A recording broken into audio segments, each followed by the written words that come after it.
All right. Excuse me. This is Brendan Jordan with the Great Plains Institute. I think we'll go ahead and get started. Want to thank everyone for joining today.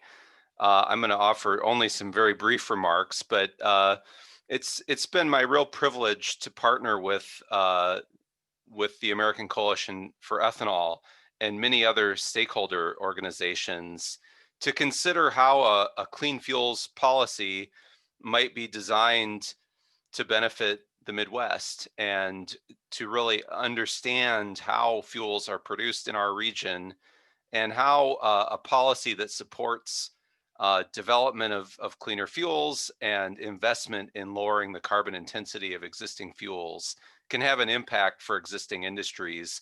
One of the industries that's been deeply involved in this effort from the very beginning, we've been working on this for about 2.5 years, is the ethanol industry.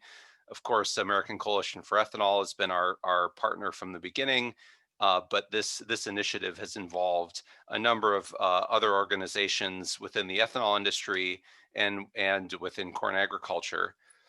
And so it's exciting to have this webinar today that really focuses in on what a clean fuels policy could mean for the ethanol industry and for agriculture. And so we have a number of excellent panelists and speakers today. And so I'm going to keep my remarks very brief and so we can focus on hearing from others. We'll have a great panel discussion. We'll also have my colleague Jesse from Great Plains Institute present some modeling results on the actual impacts of a policy in our region on this industry. I want to hand things directly over to, sorry, I just missed one quick slide here, recognizing our partners in supporting this work. And then I want to hand things over to Brian Jennings with the American Coalition for Ethanol. Brian, take it away. Good morning, Brendan, and everyone else. I trust you can hear me. We can. Thank you for joining us. For those of you who do not know me, I'm the CEO for the American Coalition for Ethanol, and I appreciate Brendan's introductory comments. Similarly, it's been our privilege and my privilege to work alongside he and his colleagues at the Great Plains Institute the last couple years to promote clean fuel policy at the Midwest level. I'm really encouraged by the level of interest and participation in today's webinar. So I'm very grateful that so many of you are joining us. I think you're going to glean a lot from our panel, particularly, and Jesse has some, I think, very compelling information to share with you as well. Before you hear from the panelists and from Jesse, I'd like to set the table for this discussion by highlighting what I see are the benefits of state-level clean fuel policy for the ethanol industry. Now, I know many of you joining us on this webinar don't raise corn, you don't produce ethanol, so I'm asking you to humor me for a couple of minutes because my message is going to be very narrowly focused on those of you joining us who do raise corn and do produce ethanol. And I think the bottom line is that there are a host of reasons why clean fuel policy makes sense for ethanol, but I want to highlight 4 motivations that for me really rise to the top. By far the most important reason to support clean fuel policy in the Midwest is to increase demand for E15 and higher blends. You know, when you think about it, we've got 2 sort of primary policy levers with which to drive ethanol demand. We've got the renewable fuel standard, of course, and state level clean fuel policy right now. And the cold, hard reality is that EPA has sabotaged the RFS and really turned it into a program that limits our upside potential more than promotes or supports renewable fuel use. And you know, I would say even when we win landmark court cases to force EPA's hand, to force EPA to follow the law, the agency slow walks the remedy. In fact, just this morning, the American Coalition for Ethanol and others are back in court, back in the DC circuit, to try and get EPA to finally comply with a lawsuit we won regarding the RFS way back in 2017. On the bright side, clean fuel policy done right will expand the use of E15, E85, and mid-level blends. In fact, the analysis, and Jesse may share some of this, I don't know, but the analysis we did with the Great Plains Institute indicates the quickest and the lowest cost way to meet a clean fuel policy in a Midwestern state is through expanding ethanol use in our own backyard. I would say the second benefit is genuine economic returning genuine economic value to ethanol producers for investments you make to reduce carbon intensity at your facilities. And for the first time, ensure some of this credit value flows all the way to farmers for practices which perhaps reduce nitrous oxide emissions from fertilizer or sequester carbon in the soil.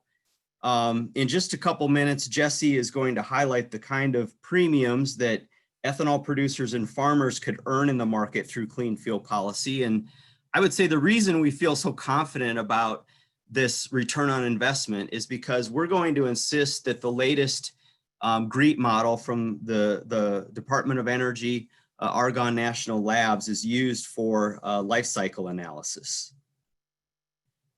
A third reason that I think we ought to be working on clean fuel policy is it enables us to finally go on offense and try to gain new allies politically.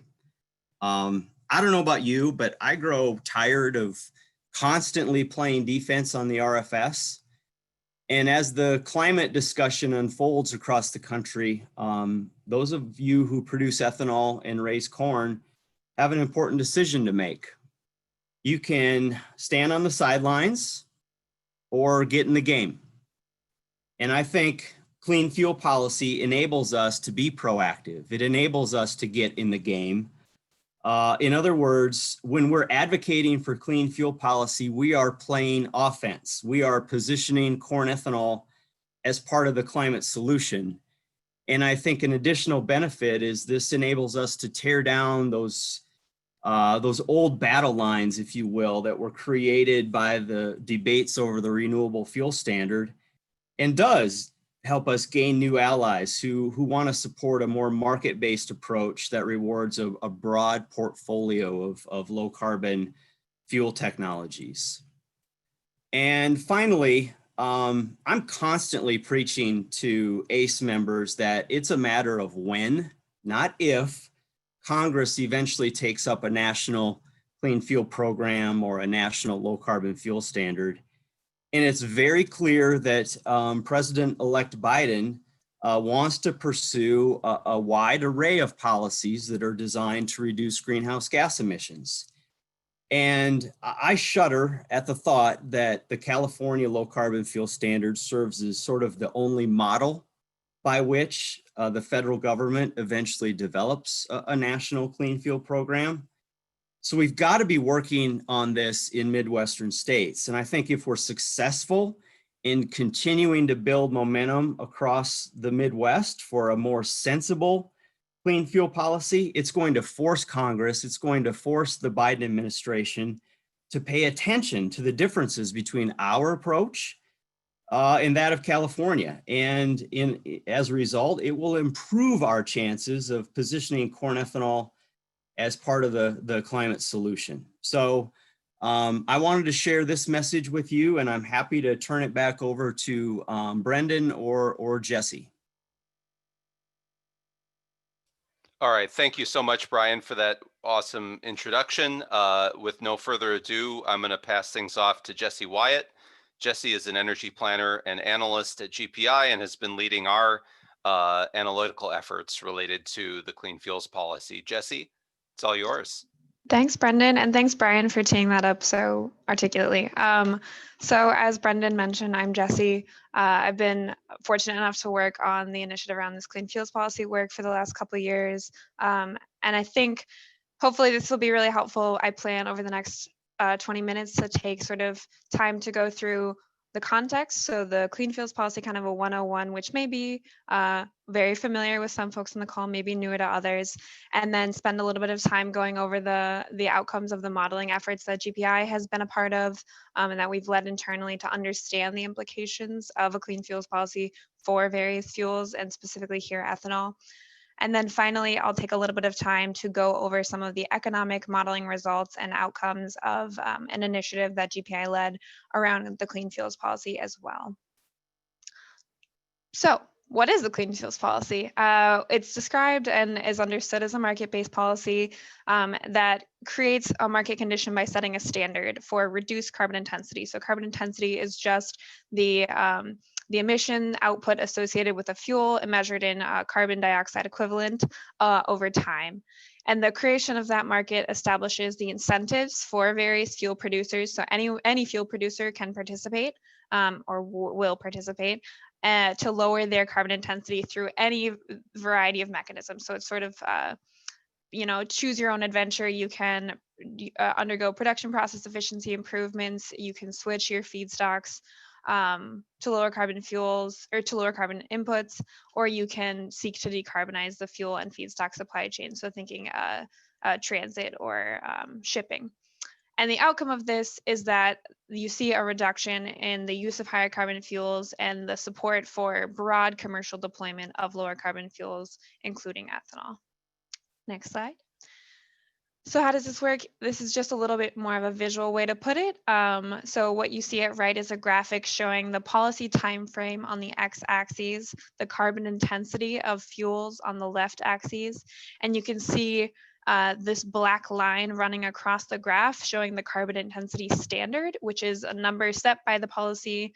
This presentation is not choosing a carbon intensity standard, but whatever the standard set is, you see that there's two zones that are created. There's the zone above the carbon intensity standard where fuels are generating a deficit, and over time, the margin for deficit increases. So you have to be more creative or find other solutions to stay within compliance with that standard. But then below, you have this huge opportunity zone, right? So any fuel below the standard starts generating credits under this policy.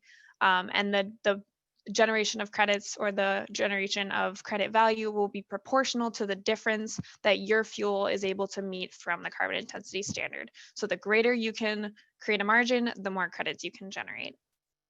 Next slide. To do some of our analysis, we had to look at historic credit markets. So as we know, policies have been adopted in a couple places, but we looked at California and Oregon. So these credits are based on the volume of fuel and reduction from that CI baseline. So when I'm talking about the proportion of the margin, it's how great you are from the standard, and that's going to be one side of the multiplier, and then the other is going to be the credit price, which fluctuates according to the market. But when we look historically at credit prices from California and Oregon, we see no matter what the credit price starts at or is set at, we see the dollar per ton value of that credit continuing to increase over time. So the blue line at the bottom on the graphic is showing California's credit market prices starting at $15 per ton up to $185 per ton in 2019. And then for Oregon, they started their credit dollar per ton at $51 in 2016 up to $140 in 2019. So some really fun supply and demand economics at play. As the standard gets a little more stringent, the willingness to pay for those improvements goes up, which results in a ton of opportunity and additional benefit. Next slide. So how do these CI calculations work? As Brian mentioned, we use a greenhouse gas life cycle assessment, or LCA, to estimate all of the greenhouse gas emissions associated with a fuel from inception, so the feedstock production, inclusive of refining, and then ultimately use. And this sort of flow of a fuel's life is called well to wheel. As Brian also mentioned, we use Argonne National Laboratory's GREAT life cycle model, which does a lot of that calculation. And they've done at Argonne the legwork to go and pull case studies and literature estimates for what all of the assumptions around those inputs and production variables are, so that you can use the model really efficiently. And then just noting that vehicle use phase accounts for drivetrain efficiencies. So the graphic at the bottom is showing sort of visually all of those things captured in the well to wheels assessment for an LCA. Next slide. So those are just kind of some back-end CFP 101 things, but ultimately you have to translate analysis to policy, right? So we at GPI, and with huge support from a lot of our stakeholders and a lot of the panelists you're going to hear from today, investigated example carbon intensities of some typical use cases and feedstock production pathways. But want to note that these are in no way prescriptive of policy or legislation. So something unique to the CFP in the way that it operates as a market is that you as a fuel producer or a participant in the CFP engage in the policy, and you're assigned, or you get that CI score when you start participating. So you may see here an example for ethanol average, and that's given a CI score, but that's not saying that that's what the score would be in the policy. These are just exploratory because a CFP program is accepting those producer-specific carbon intensities. And just noting again that we used Argonne National Laboratory's GREET life cycle model here. So as we started to explore ethanol pathways, it became very clear that different default modeling assumptions can result in very different scores. I'll get into what some of the variables associated with assumptions around ethanol are more specifically, but here I just wanted to call attention to two different fuel pathways. So both of these fuel pathways represent an ethanol fuel. The one at the top is the CARB, so California Air Resources Board, their default ethanol score, and they use something called the California ILUC, which is indirect land use change. So with those assumptions in place, that fuel, received a score of 76.82 grams per megajoule. Grams per megajoule is just the standardized unit to calculate the carbon intensity of all fuels. So across the board, you convert it to grams per megajoule. And the credit generation potential in a market with a standard consistent across these two examples, with a credit value estimated at $100 per ton, is 9 cents per gallon. Conversely, we look at the GREET ethanol default, and so GREET is the Argonne National Laboratory's model. They're making slightly different assumptions on the back end about ethanol, but then they're applying their indirect land use change assumptions, and we see that the CI score is 55.1. And the resulting credit generation potential is closer to 30 cents per gallon. So just noting here that a lot of these back-end assumptions, and part of the reason why we feel it's so important to use Argonne National Laboratories, more rigorous and presumably more representative of the land use intensities in the Midwest, it just does have that differential. So calling attention to that and helping show why we're advocating for that. Next slide. And so as I mentioned, there are factors that come into play that help do the calculation for the ethanol carbon intensity score. So that indirect land use change, which I just showed the case example for between California and Oregon, but then there's also the energy source for processing. You can think about farm management practices like soil carbon management or carbon capture and storage as having impact on your CI score. And then the use of hybrid fuels or vehicles. So we looked a little bit at, for example, a hybrid plug-in hybrid electric vehicle using E85 as their liquid fuel. All right, next. So here are the pathways. I recognize the slide is a little text dense, sorry about that, but we looked at 11 total ethanol fuel pathways for this analysis. The two that I've already mentioned, which are the CARB default and the CARB default and GREET default for ethanol with their respective indirect land use change scores. We looked at shifting some of those energy processing assumptions. So looking at a ethanol with 100% coal energy processing, looking at RNG as the feedstock for the energy. And then we looked at some on-farm practices, largely with the assistance of Ron Alverson, who you're going to hear from after I'm done. And then we started stacking some of these things. So what happens if you have 100% RNG energy processing and soil carbon management? What happens if you add carbon capture and storage or CCS into the mix?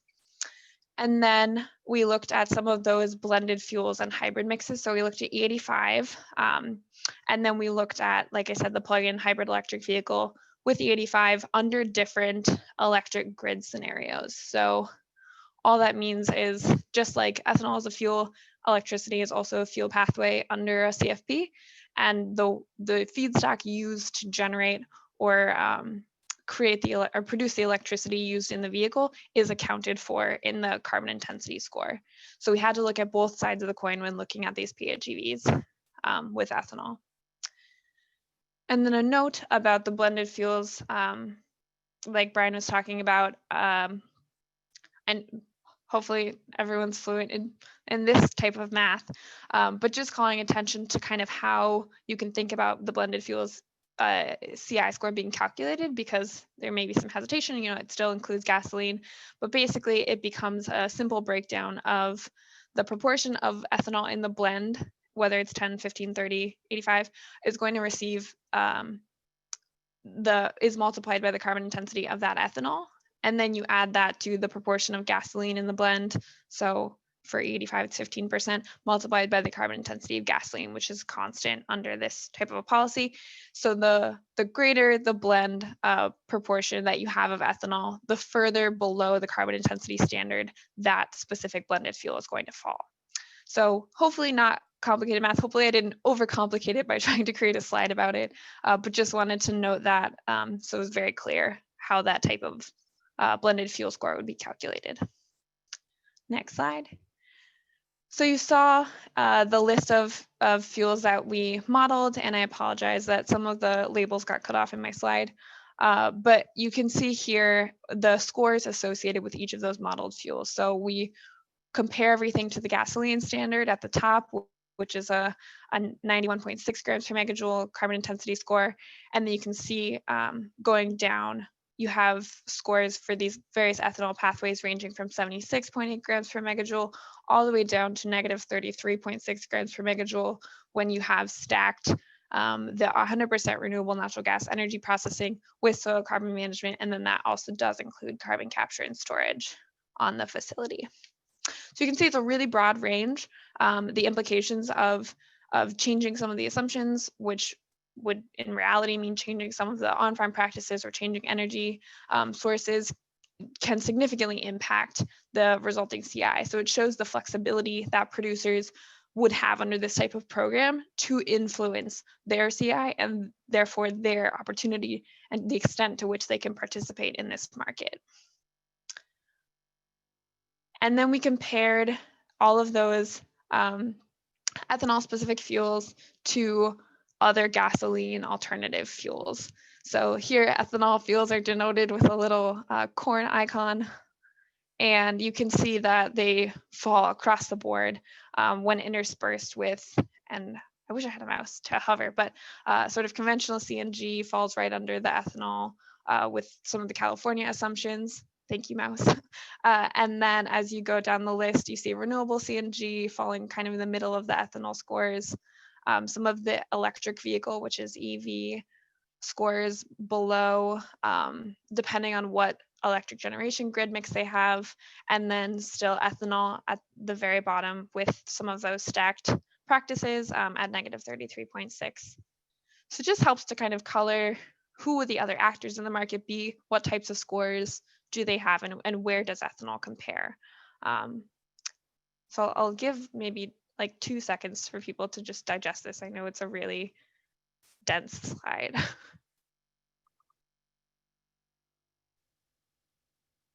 All right, maybe next slide.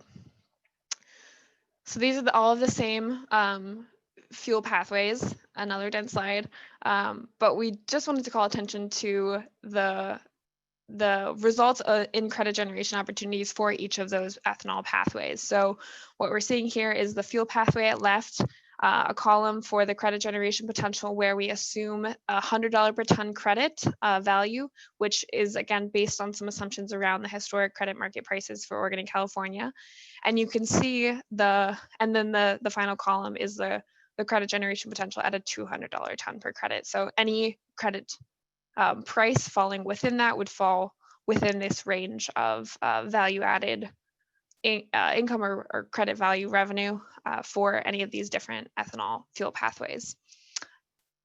You can see that they're directly proportional to the CI of the fuel. So starting with the E85 at the top, you'd see anywhere from 21 cents to 48 cents per gallon add under a CFP, all the way down to the bottom where when you start stacking a lot of those different practices, you can have $1 to $2 stack on top of the fuel value.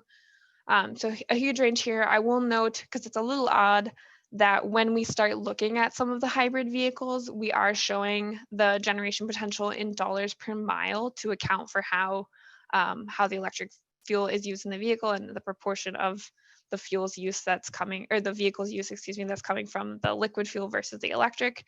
And so it's a slightly different number, and just noting that it roughs out to still being proportional to where the CI fell. It's just showing it as a different denominator where it's dollars per mile instead of dollars per gallon. So again, oh yeah, sounds good. And then finally, we isolated some of the on-farm greenhouse gas practices, because as you're going to hear from panelists much more versed in this than myself, one of the things and one of the really unique opportunities for the Midwest is to more fully flesh out the way that on-farm practices can impact and do impact the carbon intensity of the resulting fuels. And so we looked here at ethanol, the GREET default, and then ethanol with soil carbon management. You see dollars per gallon, dollars per bushel, and dollars per acre at $100 per ton credit price. And what that shakes out to. And then isolated at right is the incremental credit value add from only soil organic carbon management. Also at $100 per ton. So you can see that under a clean fuels policy, this opportunity zone for farmers can be really large. These are not insignificant dollar values. You're looking at $260 per acre, and then isolated at looking only at soil organic carbon, that's $115 added. This is assuming for the producers out there, the 2.86 gallons per bushel and 185 bushels per acre, based on some historic yield trends and conversations with producers and experts on the call as well. Next slide. So I recognize I'm dumping a lot of information, and I know we're going to have time for questions at the end, so I'm going to breeze through these last couple slides. But I did want to spend some time to go over some of the regional economic impacts of a Midwest clean fuels policy, specifically for biofuels. And this analysis came out of an effort from the Midwest Clean Fuels Stakeholder Initiative, who we convened them, worked with us, as well as ICF, to conduct economic impact analysis. We used a modeling software called InPlan, which I won't get into, but is here for the data nerds who want to go know more about that. And what we did was analyze a 2-state region for Minnesota and Iowa. So the InPlan model goes and looks at all of the sort of cascading economic impacts of whatever analysis you're trying to do. So in this case, a clean fuels policy. And here are the next couple slides are going to go over some high-level results of that. Next slide. So the first is the total output impact comparison of the final scenario that we looked at for the policy and some. So this is not isolated to biofuels. This is all output impact for the scenario. If we were to adopt a clean fuels policy in this 2-state region of Minnesota and Iowa, what would the economic impact be? You see that it's positive across the time frame of the policy, so 2020 to 2030, and that it starts around $750 million and goes up. And these are not additive, so this is annual. And goes up to hover around $1.1 billion for the last 6 years of the policy timeframe. So pretty evident economic benefit associated with this policy. But what we were, maybe not what we were most interested in, what I think is of great interest is that it's positive across and that it continues to go up. Next slide. We then disaggregated the impact by sector. So you're seeing here the total impact, which is additive across the time frame of the entire policy, as well as the average annual, which is the average per year. So as you can see, it's just a multiplier of 10. But we broke that up by the various sectors. So you can see gasoline users, all the way from gasoline users to farmers at the very bottom, do see positive economic impact on a factor of hundreds of millions of dollars. So trucking, electricity sales see very high both total and average impact, but then we also see biodiesel, ethanol producers and farmers, and then obviously for the purposes of this webinar, calling attention to ethanol producers in the middle, where there's $615 million in total impact across the policy period, averaging about $62 million a year. And then we, to further disaggregate and sort of show that stacked over the time frame, these are those same numbers you just saw. And you can see how ethanol producers, which are in yellow for each stacked bar, and then other biofuel producers are faring under this policy over the time frame. So from 2021 to 2030, the line at the top is just showing the total. And it remains, for ethanol producers in particular, the impact remains fairly constant across the majority of the policy years, with a slight, the trend slightly rises during the middle years of policy and then a slight dip towards the end of the policy. But really positive across and really more or less constant throughout. And finally, we show those same impacts isolated by something called direct, indirect, and induced. So direct impacts are felt on the farm, tangible in the pocket of the producer.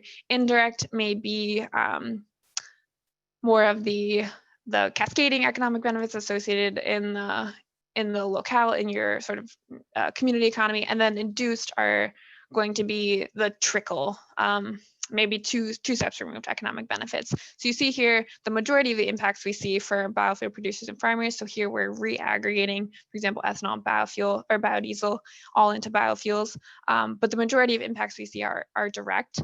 So it's on the farm, or directly to the farmers, I should say, not on the farm, because that goes into assumptions about how it's going to be used. And then pretty constant indirect economic impact across the board as well. And then that you see for most of the years, you can probably see the little green bar for induced. So maybe not tremendous, but still prevalent across the life of the policy. All right, and then finally, this has been a whirlwind, but we do and are in the process of drafting case studies. And so all of the findings of GPI's modeling for the CI scores and credit value potential associated with the ethanol pathways we looked at are being housed in a case study that we will send out to you after this webinar. We would love to hear about feedback on that case study, if there are sections that need clarity, if things are unclear, and then if you have any questions that remain after reading it. And I strongly encourage you to submit any feedback to Caitlin Bachland. Her email is on the slide, and we would love to get that feedback by December 10th. And with that, I thank you. I think I'm gonna hand it over to the panelists who know so much more about this than I do, and then I think we'll take questions at the very end, so thank you.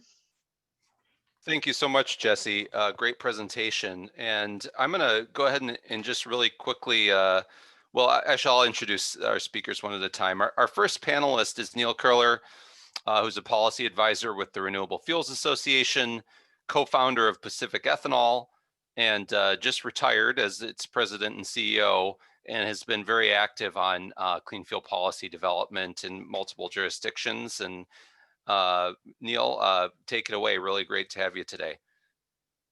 Thank you very much, Brendan. It's a pleasure to be part of this, and very exciting opportunity to be providing some input on how we can make a Midwest clean fuels policy a success. If we could go to the first slide. I'd like to present really the lessons from California.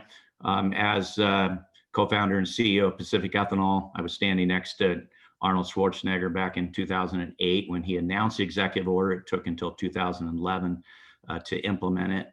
And interestingly, in the talking points on that very first press conference, the #1 example of how this program could be successful was E85. And as you'll see at the end of this presentation, and coming back around to how critical these higher blends are for the ongoing success of the program. There was some skepticism that in California it was all about how do we get to electricity, and there was real concern on the part of the ethanol industry. But what we have seen is that ethanol is such an effective fuel at very cost effectively reducing carbon emissions under this program that it has been absolutely the workhorse of the program. Started out generating virtually all of the volume and credit. And over time, as expected and as designed, and why these programs are good as performance standards, we've seen a diversification of fuels, ethanol still making a very large contribution. Liquid biofuels, interestingly, still generating over 80% of the credit in the program, and more so on a volume basis. But we've seen significant growth in renewable diesel. We are starting to see a growing participation, certainly on the credit side, with electricity, not so much on the volume side. But again, the performance standard, you don't know how it works out. Skepticism with ethanol's role, but it is proven to be very successful. Nobody really expected renewable diesel. It wasn't even a known fuel at the time that the program began, and as you can see, it's generating a very significant amount of credit. Next slide. And ethanol has responded to this performance standard. Started out better than gasoline, but has become significantly better, reducing on just on an average basis nearly 40%. And you look at corn fiber. We're seeing 70% reductions. So responding to these price signals, this is how these programs work. As California's credit prices continue to go up, have really consistently over the last 2 years been near the cap of $200. We saw some Jesse slides how that does provide a very significant incentive to lower that, continue to innovate.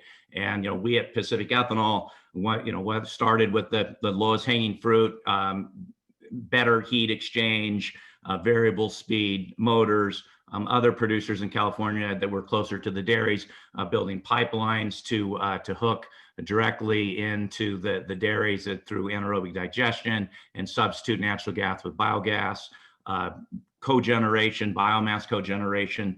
And as the pricing has gone and the need to lower the carbon intensity has gotten greater, we're seeing more significant investments. And that's what the program is intended to do, and that's what we're seeing.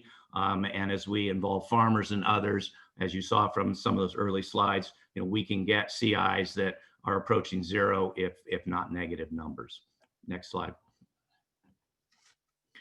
And the other amazing thing about ethanol is it is doing it at a very attractive price point. We look at the credit prices. You look at ethanol. And that's one thing, and we've traded at a discount to California gasoline, which is obviously a lot higher than the rest of the country for a long time.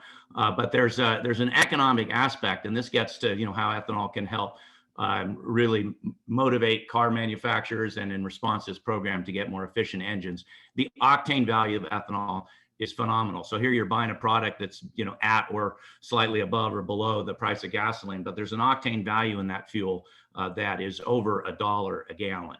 And so really, if you took ethanol out of the equation, the California consumer would be paying significantly more. We've estimated that it's about a $3 billion savings to the California consumer when you consider all of the economic impacts of ethanol in the gasoline blend. Next slide, please.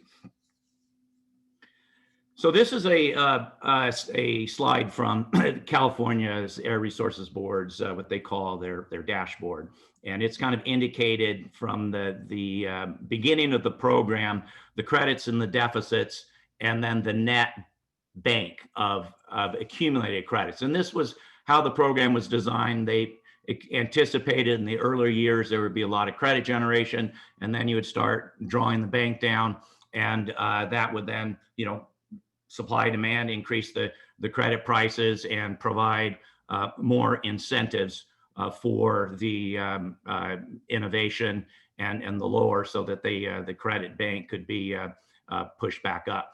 So you've seen that it got up to 10 million metric tons. It's now below 8 million. There are some concerns that as the compliance curve goes up, that this bank could, we could bust the bank, and what are we going to do about that? So, this doesn't look too alarming, but on the next slide, you'll see what is alarming, and really is the soft underbelly of the program. Next slide, please. Is that on the gasoline side, the deficit generation has been happening quite extremely, and really ever since 2016. So we saw, with ethanol and now some electricity in the mix, but with the highest volumes, the whole program is gasoline, it's diesel, credits, deficits are all fungible. But when you peel back the onion, you look at where we are on the gasoline side, there wasn't a lot of credit generated in the early years. And now we're generating very significant deficits. This is not sustainable. The program cannot be successful in California and elsewhere in the country as we implement these programs without generating more credits from the gasoline side. So very, very important slide in our view. Next slide, please. So how are you going to do that? You can do it through ethanol, you can do it through electricity, and you can do it through efficiency improvements. And ethanol does two of those three. And actually, it can do all three, because ethanol over time can be a source of electricity. One interesting fact that many people don't appreciate, the plug-in hybrids are actually considered zero emission vehicles. You get credit for that in California's program. So ethanol actually can generate the electricity. Ultimately, the 5 hydrogen atoms in the ethanol molecule can generate electricity as well, but it can enable plug-in hybrids as well as higher blends. Electricity and the pure electricity is great. We're going to see more of it, but as you can see, it's still a very small part of the vehicle population in California, and there's got to be more than more credit generated, and that gets us to really the opportunity with ethanol and higher blends. Next slide, please. And this is the last slide, and this just illustrates that ethanol, and we saw from Jesse's slides, it's the ethanol in the plant. So at 10%, you're not generating the kind of credit that you could if it obviously was at 85%. And this is considering that the hydrocarbon portion of the 85 is not even renewable, which over time, there's renewable natural gasoline that's being developed, and we can do that. So E85 today could generate enough credit for the program all the way to 2030. So just this illustrates the need for higher blends. California finally is opening up to E15 and is engaged in testing and rulemaking, but we've got to see the E25, the E30, and ultimately plug-in hybrids that are running on E85 or even higher blends for this program to be successful. And this is the great opportunity for ethanol is in higher blends and enabling also plug-in hybrids and electrification. And with that, I will conclude my remarks. Thanks a lot, Neil. Our next panelist is Michael Waltz. Michael is the Director of Public Affairs for POET. And POET LLC is one of the world's largest producers of biofuels and biorefined products. Michael, take it away. Hey, thanks, Brendan. And thanks for my other panelists and those that are joining with us today. Great Plains has done a fantastic job in getting the message out, and I want to thank them for all the work they've put in to this and the Midwest Clean Fuel Policy Framework, which we're really excited about. And we think if all the features of that framework were fully implemented, it's really the best design for a low carbon fuel policy in the Midwest that can truly optimize the immediate carbon reducing benefits of biofuels. So next slide. So a little bit of background about POET. POET operates 28 biorefining facilities across 7 Midwest states. We have a production capacity of 2.1 billion gallons of biofuel annually, but we also produce an increasing variety of co-products, including feed and corn oil and captured CO2. Those business operations support more than 26,000 jobs across the entire US economy, and they produce $9.7 billion of economic output. And that is just one company within a much, much larger ethanol industry that facilitates jobs and economic opportunity in a lot of rural areas that wouldn't have the same benefits without the presence of a biorefinery. Next slide. So as I mentioned, we not only make biofuels, but POET and our industry partners also produce a wide variety of very valuable biorefined co-products. And those would include feed from distillers' grains, captured CO2, and also more recently, and it's kind of put an exclamation point by COVID, is hand sanitizer. A lot of companies, including POET, have gotten into this recently, and we're really filling a very serious public health need. So it's very exciting for the industry and for the country, the ways that biorefining can help. In addition, captured renewable CO2, we saw a huge demand spike during COVID.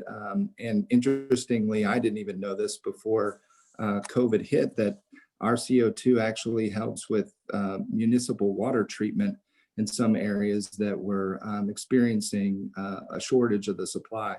So a lot of critical commodities across our economy that biofuel processing is responsible for. Next slide. So POET has really been a leader in innovations across the biofuel industry. Our culture is really all about innovation. We have more than 80 patents, and those technological advancements are increasing our yields. They're improving energy efficiency. They're cutting our water consumption, and they're creating completely new bio-based alternatives to petroleum. The Bpx process was a major leap forward that allowed us to eliminate the cook step from conventional ethanol production. That greatly reduces our energy consumption while increasing our yields. We use a system called total water recovery, which continuously filters and treats water in all of our facilities. That system has helped us reduce our water use by 20% per gallon since 2007. Currently, half of all POET plants now utilize steam-powered turbines on site that convert steam into renewable electricity, improving our energy efficiency.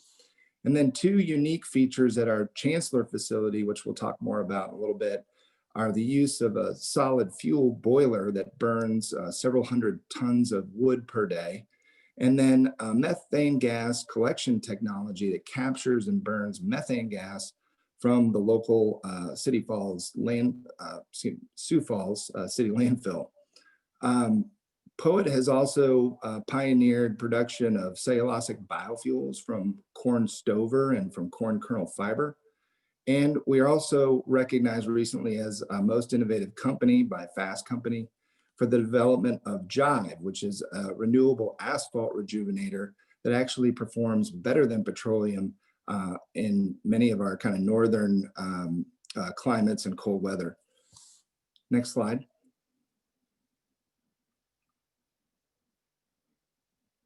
So opportunities under a clean fuel policy. Well, let's start with the basics. In 2018, USDA calculated the life cycle emissions of cornstarch ethanol at about 39 to 43%. And where producers ended up on that range largely depends on the fuel that powers their plants, either coal or natural gas. And in addition to the process energy, research also indicated an enormous opportunity to drive significant CI reductions of on-farm conservation practices. So for POET, which is already developing a lot of the on-site energy efficiency technologies and deploying them, the biggest opportunities to lower carbon intensity of our fuels are really off-site and not under our direct control. Next slide. So that's why we appreciated the work of GPI and our industry stakeholder partners on the Midwest Clean Fuel Policy Framework. And that paper outlines some key features Great product. If you haven't had the opportunity, I encourage you to read it.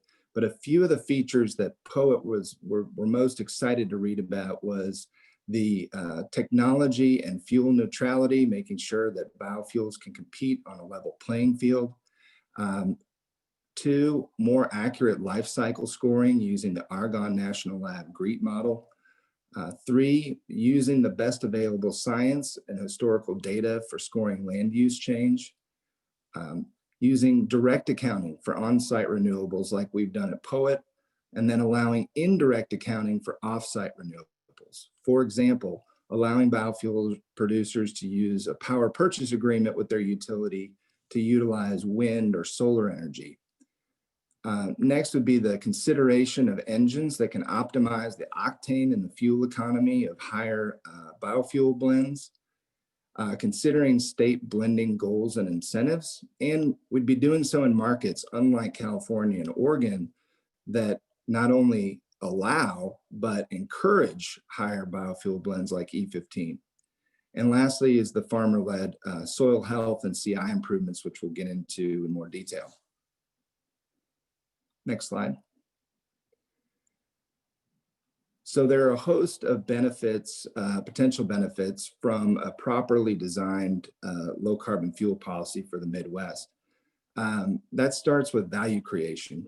You know, creating a market for lower carbon biofuels in the Midwest creates value for ethanol and the underlying feedstock. So it's going to help create value for the biofuel producer and for the farmer.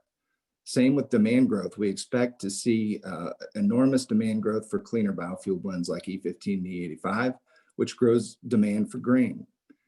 On the investment side, we see opportunities both for new investment to fund plant expansions, but also renewed income for investors in biofuel plants.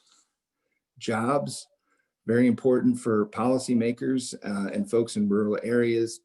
New jobs, not only in biofuel production, but across many of the businesses that support biofuel and feedstock production, equipment, blending, and fueling. You also look at innovation. We could see renewed development of cellulosic biofuels, new applications of biofuels for jet fuel, expansion of commercial opportunities, and biofuel-based alternatives to petroleum. And lastly, there are the larger societal benefits, including climate, air quality, and soil health that everybody benefits from. Next slide. As I mentioned, the two biggest opportunities for Poet were power supply and on-farm conservation. So when you look at the feedstock side of the equation, specifically, Poet started to look at, could we, as one of the largest grain buyers in the nation, drive carbon intensity scores lower by incentivizing farmers to adopt practices that would lower the CI of the underlying feedstock? 2, could we find a solution that would fit within the existing framework of California's low carbon fuel standard? And 3, could we develop a platform attractive enough to farmers to get buy-in on a national scale? So we teamed up with FBN, Farmers Business Network, to help develop and test a platform now known as Gradable. And Gradable is a voluntary market-based platform that accurately accounts for on-farm CI improvements through verifiable farm-level data. It gives farmers a menu of sustainable best practices for tillage, nitrogen management, and biodiversity with personalized profit-driven recommendations. So we tested the Gradable platform at Poet last year at our facility in Chancellor, South Dakota. More than 60 farms participated, covering about 126,000 acres. Next slide. Farmers were very interested in the data and they were eager to see how it can improve their profitability. 84% of the farmers performed better than the national average farm CI scores, producing the same yield with lower emissions. The weighted average of farms in the Chancellor pilot showed just under a 20% improvement from the national average. And analysis showed that all farms had the potential to lower their CI scores through conservation practices. So how does that fit into the California low carbon fuel standard? Well, they already have a system in place to score the carbon intensity of fuels. Gradable makes that more possible by accurately scoring and more precisely scoring the farm inputs in the life cycle of the biofuel production chain. California's low carbon fuel standard already has clearly defined rules for third-party verification. That's also built into the gradable platform. And lastly, the Lcfs is an established market with a credit mechanism for low carbon fuels, which gives us the price signal to quantify values of these sustainable measures and enables us to give farmers a premium on their grain. So I encourage you to look at gradable.com for more information. And if you're interested in some of the production and sustainability measures that we're driving at POET, I encourage you to go to poet.com sustainability. And I'll hand it back to our panel. Thank you very much, Michael. Our next panelist is Ron Alverson, who's on the board of directors for American Coalition for Ethanol. But Ron is also well known for being an expert on life cycle accounting and the impact of farm practice related greenhouse gas emissions, and an advocate for better accounting for this in biofuel life cycle. So Ron, the floor is yours.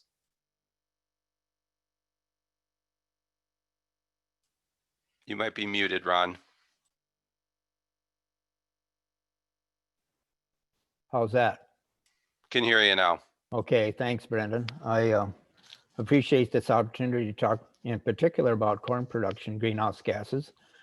And I really appreciate all the work that GPI and American Coalition for Ethanol has done to move this process forward. And Jesse did an outstanding job of outlining all the modeling that's been done, and the previous speakers have also really outlined all the issues that we face here. So anyway, I'll take it away. I've been a long-time farmer. I'm retired now, but you just can't quit farming. I can't quit thinking about these things, and became involved with the ethanol industry. And back when the LCFS was first created, our ethanol plant at Dakota Ethanol there in Wentworth, South Dakota, kind of got excited about it because we typically ship some ethanol out to California or the West Coast.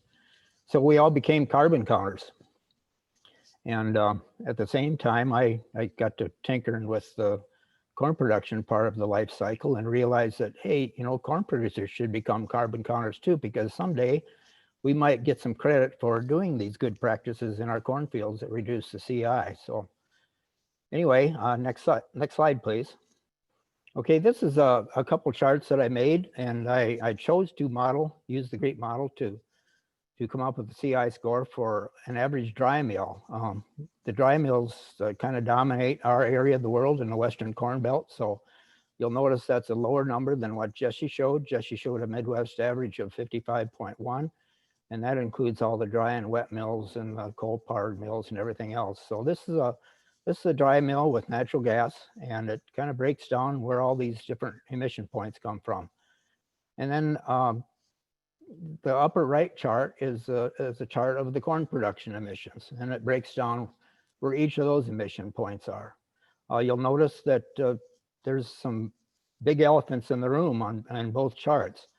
Obviously, the one in the ethanol chart for the full life cycle is the natural gas used at the ethanol plants on an average, and in the corn production part of it, it's really related to nitrogen more than anything.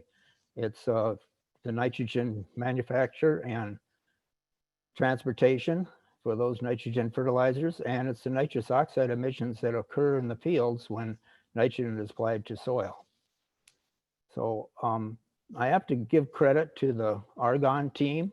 It used to be quite a laborious process to use the GREAT model to get the individual emissions for all the different inputs from the corn side.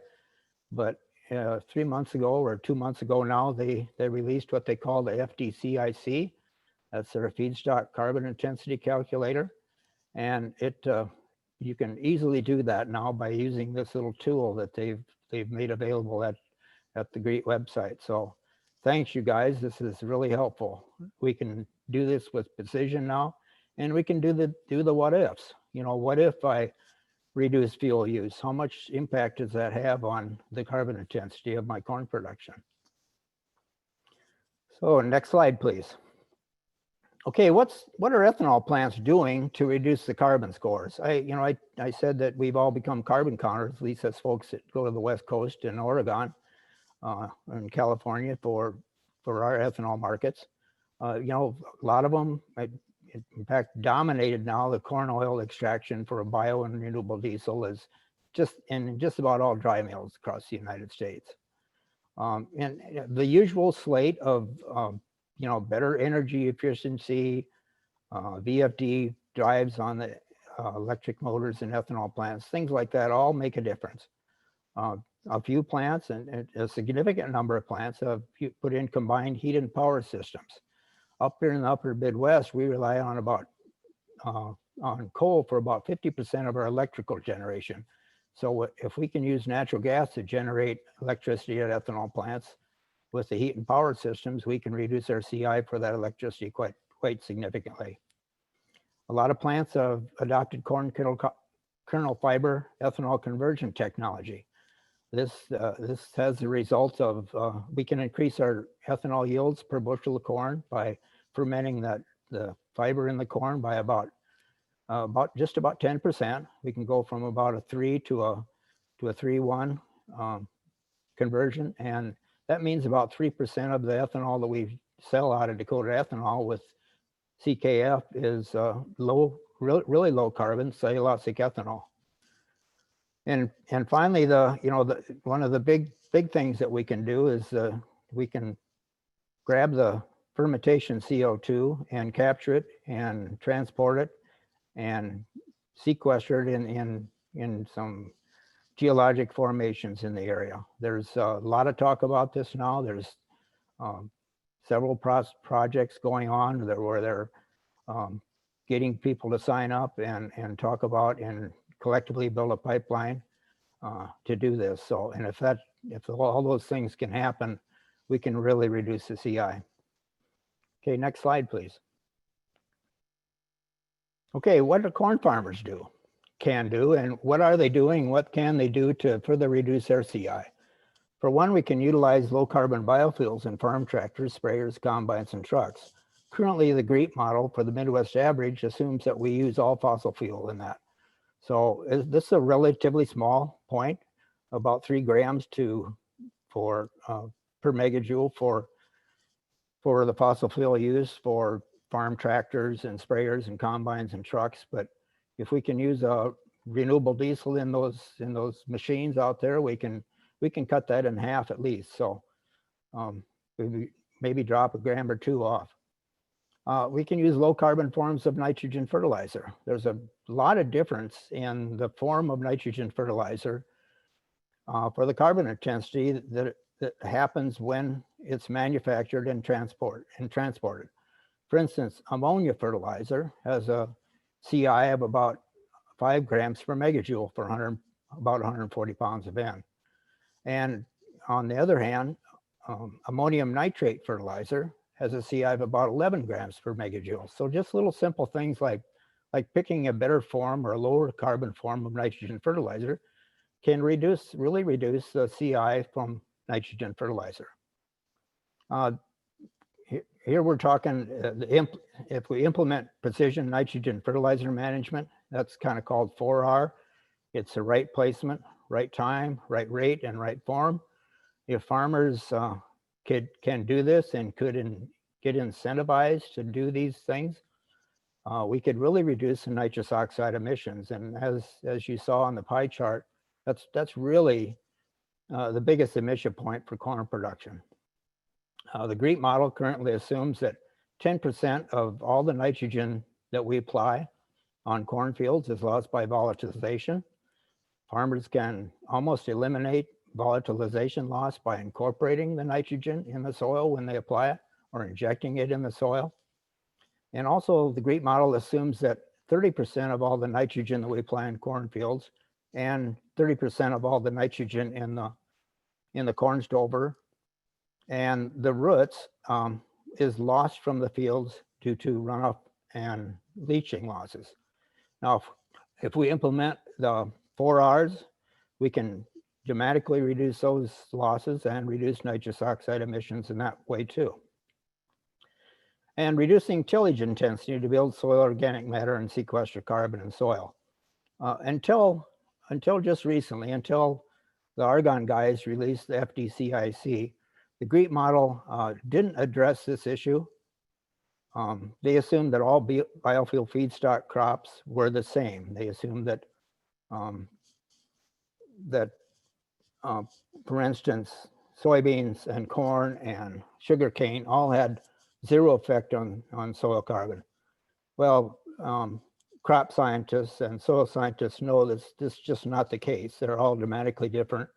And it's really based on how much carbon they can fix in biomass from the atmosphere and add to soil each year. And when you do that in combination with reduce the tillage intensity, you can build soil organic matter pretty rapidly. And this offsets the emissions in corn production. The FDCIC currently assumes that soil carbon sequestration from a corn and soybean rotation. I think this is, I hope in future updates to the FDCIC, they will address this issue, because I think they should give a direct credit for soil carbon sequestration for each crop, not a rotation of crops. This would make it more fair for all the biofuel feedstock crops. And we can also use cover crops to increase the annual photosynthesis season. We're just going to be able to grab more CO2 and fix it in biomass and add that back to soil when you use cover crops. Now, this has its limitations in the upper latitudes of the Corn Belt, because we're just constrained by the frost-free growing season. But in the Southern Corn Belt, this can really make a big difference and build soil organic carbon. And we can utilize manure to reduce fertilizer inputs. In the case of manure nitrogen, though, yes, we can reduce our fertilizer inputs, but the models all say that nitrous oxides from fertilizer and manure are higher than the nitrous oxides from synthetic fertilizer. So this will have a moderating effect on that. So final slide, please. Okay, this is kind of a new set of pie charts that show what if we implement all these things at both ethanol plants and on corn farms. And you can see that if we implement all that stuff at ethanol plants, we can actually have a negative carbon intensity at ethanol plants. And of course, the corn production part of that feeds into that. And if we can get a credit for soil carbon and do better nitrogen management and use biofuels and low carbon biofuels in our farm tractors and farm machinery, we can reduce that greatly down to just about 0 too. So good news ahead. This will all get done, I think, if a good, strong Midwest and national LCF happens someday. Incentives are the key to all this happening, and if we can follow California and Oregon's model to a great degree, I think we can get it done. So thank you. Okay. Thank you very much, Ron. Our next speaker is Kelly Newenhaus, who's the VP of the Iowa Corn Promotion Board and an Iowa farmer. Kelly, the floor is yours. Okay. Hey, thanks a lot, Brendan. And thanks to the Great Plains Institute for all the work they've been doing on this Midwest Clean Fuel Policy and putting on this webinar today. Since I first heard of a possible Midwest Clean Fuels Policy white papers being prepared, I was excited about it. But after listening to the other panelists this morning, I'm even more excited about the possibilities of a Midwest Clean Fuels Policy. I just want to talk a little bit this morning from my farming background, and then also my ethanol plant background, being a board member on a local ethanol plant, and also give some thoughts about from our EFAT committee from the National Corn Growers and Iowa Corn Growers and some other state corn growers.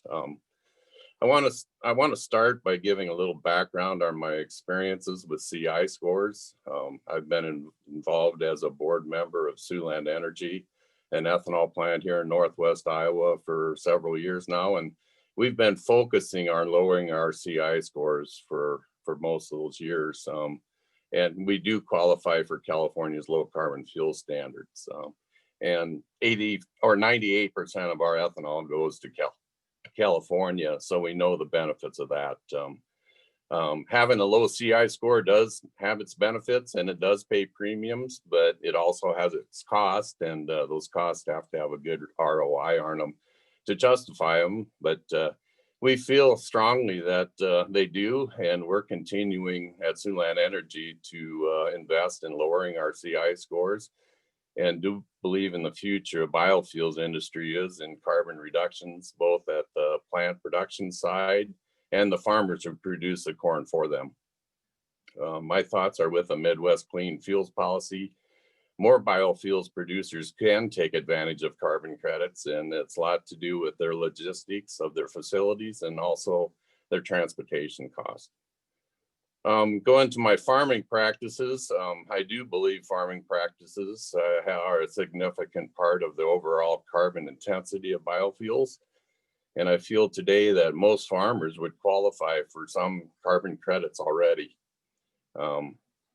We have improved our farming practices greatly over the past several years.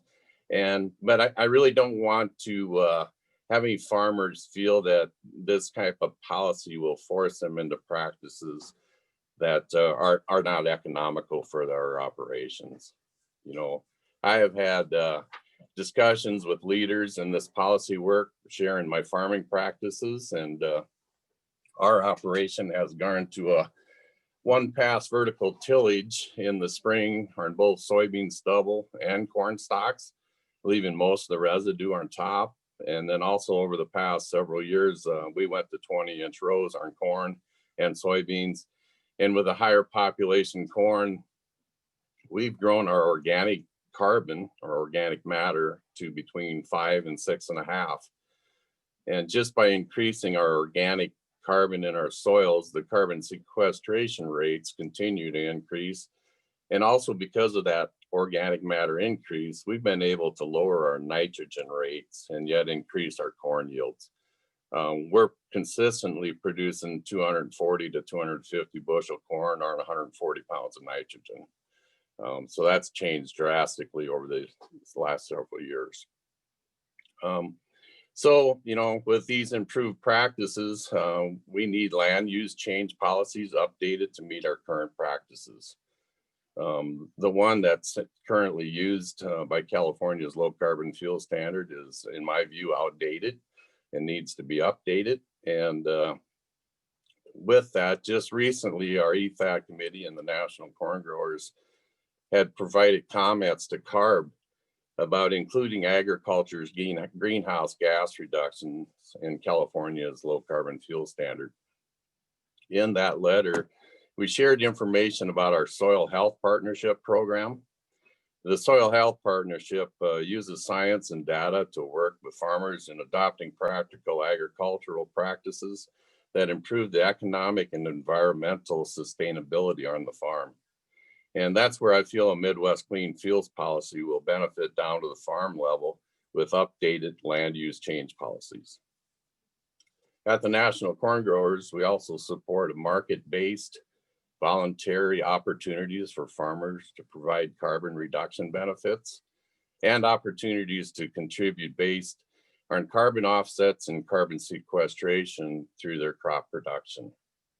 We also feel that by removing barriers to higher blends of ethanol, that will be a key part of making a low carbon fuel policy work.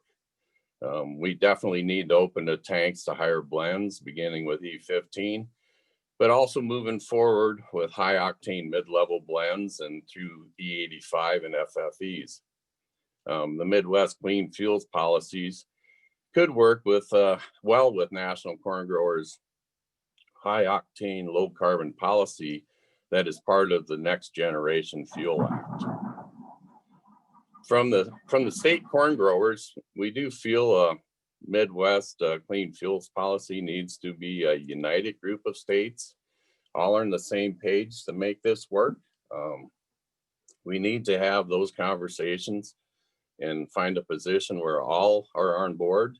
You know, if we can get a united group from the Midwest, all on the same page, that would definitely help take the pressure off of saying one state from having to take the lead and hope others will follow. You know, we all know that ethanol is a low carbon fuel, and it has potential of becoming lower in carbon when greenhouse gas reduction benefits from agriculture are considered. And as a farmer from the Midwest, an area that produces a majority of the biofuels, in my thoughts, why wouldn't we support a Midwest clean fuels policy? And then, you know, finally get the credits for the carbon sequestration that our operations do. And it could help motivate more Midwestern biofuels producers to lowering their CI scores also. So, and one last thought, you know, I don't have any PowerPoint or any slides for you, but I do feel I am excited about the Midwest clean fuels policy, and is with carbon credits to farmers and biofuel producers, but we sure can't lose our focus on the RFS. You know, it's been a tremendous success to U.S. energy policy, and I strongly feel that we need to continue to give it our full support as we work on these low carbon fuel standards or policies. So thanks for your time, and thanks for inviting me to be a panelist today. I appreciate it, and excited about the potential. Thank you. Thank you so much, Kelly, and thank you to all of our speakers. We do have a little time for Q&A. I have been seeing some questions pop up in the Q&A box. We've tried to answer those live, but I want to pull out a few of those for discussion with the panel, and also, you know, feel free to put more questions in there as well that we can try to answer, time permitting. One question I want to ask at a high level is this question about how do we, if we're going to place a value on greenhouse gas reductions on the farm, you know, clearly there's you know, potentially some real money there from a credit generation perspective, but you know, we all know that it's not automatic where that credit revenue goes. Are there some policy design issues that we could think about that would make sure that some value would go back to farmers from a program like this?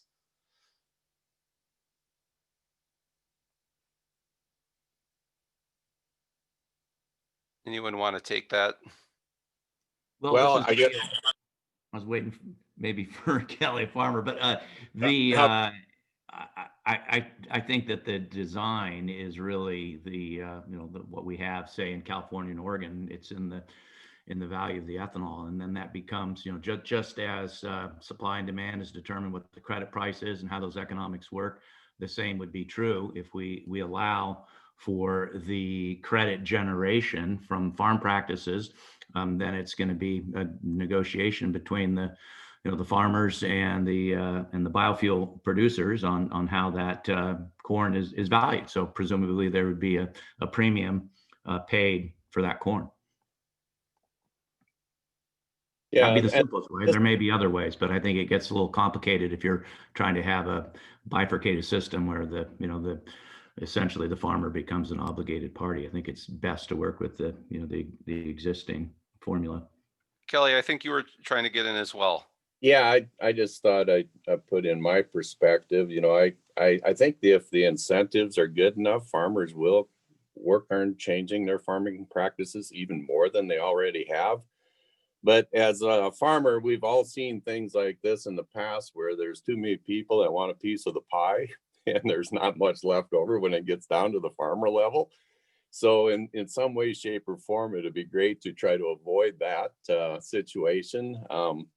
And I know it's going to take a lot of work for the farmer himself to have his data prepared and have the proof. harness farming practices, but that's just going to be part of their operation management. So looking forward to the opportunity of putting that data together. So thank you.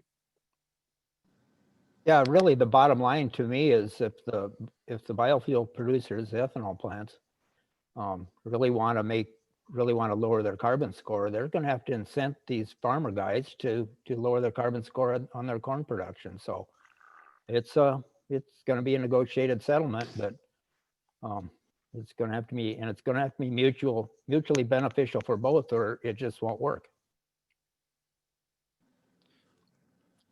Yeah, great. Thank you for those answers. I think we did have somebody with their hand up. Ryan Lamberg had his hand raised. Do you want to go ahead and ask your question? We might be unmuting you right now.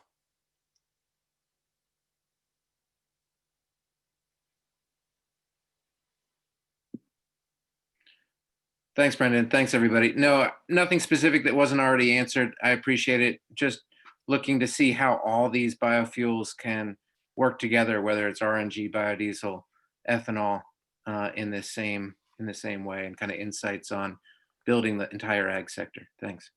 Great.